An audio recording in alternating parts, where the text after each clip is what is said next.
ഇത് 33. ആ ഇത് പാലുള്ള വൈ 20 റുപ്യ. പാലുള്ള വൈ 20 റുപ്യ. ആ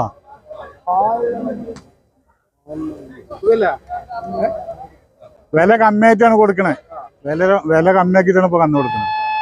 രാവിലെ 5 മണി മുതൽ വന്ന കന്ന് 11 മണിയായിട്ടും കച്ചിട്ടം വിൽക്കാൻ നിൽക്കാം. അപ്പൊ അതിനനുസരിച്ചുള്ള വില ഉണ്ടാവുള്ളൂ. നാട്ടുകാർ ഒരുങ്ങി വന്നു. അൽഹംദുലില്ലാ സുഖമായിരിക്കുന്നു. അങ്ങനെ കുഴപ്പമില്ല. ഇപ്പൊ കുറച്ചൊരു ഡിമ്മാണ്. ചന്ത കുറച്ച് ഡിമ്മാണ്, ആളുകളും കുറവാണ്. ഇപ്പൊ ഈ സമയത്തിന്റെയാണ്. ഇപ്പൊ ശബരിമല സീസണാണ്. ഇപ്പൊ അത് 5 ഏക്കർ ഇപ്പൊ 3.5 ഏക്കറായി. അതെ.